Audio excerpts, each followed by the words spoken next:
بسم اللہ الرحمن الرحیم۔ ہمارے معاشرے میں جب شادی ہو جاتی ہے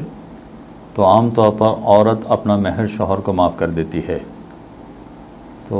کیا عورت کے مہر معاف کرنے سے کیا مہر معاف ہو جاتا ہے؟ اور یہ فقط مہر معاف کرنے کا مسئلہ نہیں ہے، بلکہ اور بھی بہت ساری باتیں ہیں۔ مثلا فرض کیجئے کہ کسی نے کسی کو قرضہ دیا، بھائی نے مثلا دوسرے بھائی کو قرضہ دیا کاروبار کرنے کے لیے یا کسی اور مقصد کے لیے، بیٹی کی شادی کرنے کے لیے، دیگر مقاصد کے لیے، اور بھائی واپس نہ کر سکا قرضہ، تو ایسی صورت میں کیا بعد میں جس بھائی نے قرضہ دیا تھا وہ خوشحال تھا، اس نے سوچا چلو میں بھائی کو قرضہ معاف کر دیتا ہوں، تو قرضہ معاف کرنے میں وہ یہ سوچ لے کہ چلو میں نے قرضہ معاف کر دیا، تو کیا اس طرح فقط سوچ لینے سے قرضہ معاف ہو جائے گا؟ یا مثلا فرض کیجئے کہ ایک دوست نے دوسرے دوست کو بزنس کرنے کے لیے پیسے دیے اور اس کا بزنس نہیں چلا دوسرے دوست کا، اور بعد میں وہ پیسے بھی نہیں دے سکا،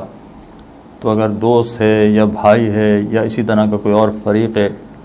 اس طرح سے جو پیسے اس نے بزنس کرنے کے لیے دیے تھے اس نے اس کو کہا کہ چلو چھوڑو معاف کر دو، اگر وہ فقط دل میں ارادہ کر لیتا ہے کہ میں نے جو اس کو پیسے دیے تھے وہ میں معاف کرتا ہوں، تو کیا اس طرح سے معاف ہو جائے گا؟ یہ میں نے 2-3 مثالیں آپ کے سامنے پیش کی کہ اگر مہر معاف کرنے کے بارے میں عورت نے یہ سوچ لیا کہ میں نے معاف کر دیا، یا قرضہ معاف کرنے کے لیے بھائی نے یہ سوچ لیا کہ میں نے معاف کر دیا، یا بزنس کے لیے جو پیسہ دیا تھا وہ دوست نے سوچ لیا کہ میں نے معاف کر دیا، تو کیا اس طرح سے معاف ہو جاتا ہے جو چیز بھی معاف کرنا چاہیں؟ اس سلسلے میں آیت اللہ سیستانی کا مسئلہ یہ ہے کہ اگر کوئی شخص کسی کو معاف کرنا چاہتا ہے، جس کو شرعی زبان میں ٹیکنیکل لینگویج میں ابرا کہا جاتا ہے، اگر کوئی ابرا کرنا چاہتا ہے یعنی معاف کرنا چاہتا ہے تو اس کو 2 میں سے ایک کام کرنا پڑے گا، یا تو زبان سے الفاظ بولنے پڑیں گے کہ مثلا عورت یہ کہے کہ میں نے اپنے شوہر کو اپنا مہر معاف کیا، یا مثلا بھائی یہ کہے زبان سے کہ میں نے جو بھائی کو قرضہ دیا تو وہ قرضہ میں نے معاف کیا، زبان سے کہے، یا دوست یہ کہے کہ جو میں نے بزنس کرنے کے لیے دوست کو پیسے دیے تو وہ میں نے معاف کیے، زبان سے اگر یہ کہے تو معاف ہو جائے گا، یا باقاعدہ لکھ کر کتابت میں لے کر آئے، رائٹنگ میں لے کر آئے،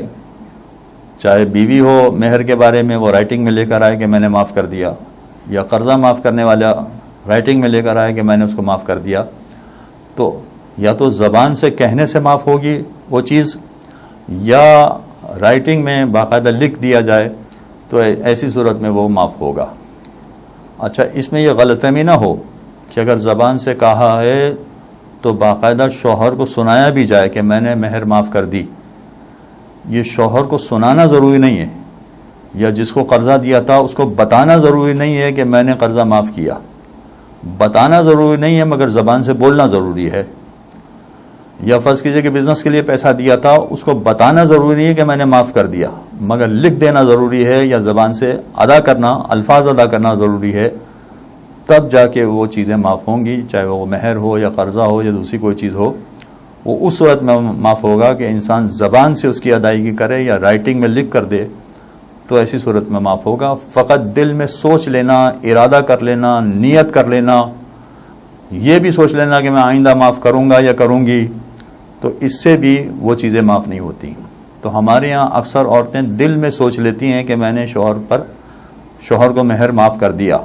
تو فقط سوچ لینے سے معاف نہیں ہوگا بلکہ باقاعدہ زبان سے ادا کرنا پڑے گا، پھر چاہے آپ سامنے والے کو بتائیں نہ تو کوئی حرج نہیں ہے، لیکن بولنا یا کتابت میں یعنی رائٹنگ میں لانا یہ ضروری ہے۔ وصلی اللہ علی محمد وآلہ الطاہرین۔ اللہم صل علی محمد وآل محمد۔